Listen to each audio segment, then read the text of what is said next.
दूषित पानी की समस्या के समाधान खातिर आयोजित महा आंदोलन में पधारेड़ा मंच पर विराजमान हम सबके आदरणीय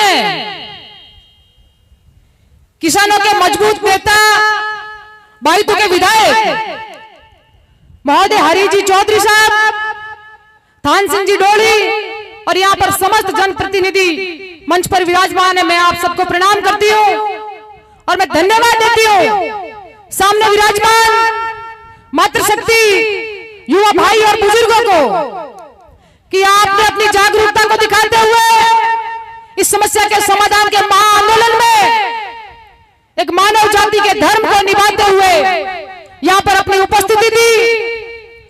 साथियों, हम सब किसान परिवार से आते हैं। हम भली भांति जानते हैं कि हमारे लिए जमीन की क्या कीमत है, हमारे लिए पशुओं की क्या कीमत है और हमारे लिए इस वनस्पति की क्या कीमत है। हमें इन सबको जीवित रखना हमारा परम कर्तव्य है।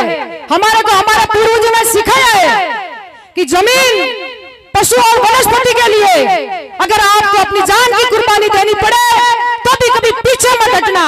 इसी धर्म को निभाते हुए आज हम हमारी जमीन की रक्षा करने के लिए, यहाँ की वनस्पति को बचाने के लिए, यहाँ के वन्य जीवों को बचाने के लिए यहाँ पर एकत्रित हुए हैं।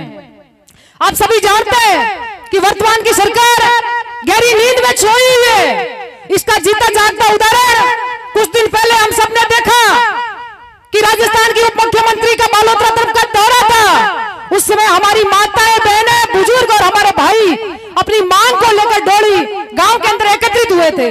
किस तरह यहाँ के जनप्रतिनिधि ने इनका अपमान किया। अगर वो स्वागत के लिए खड़े होते तो यहाँ पर आधा घंटा नहीं, 1 घंटा भी वो रुकने को तैयार थे, मगर हमारी जायज मांग को सुनने के लिए उनके पास 5 मिनट का भी वक्त नहीं था।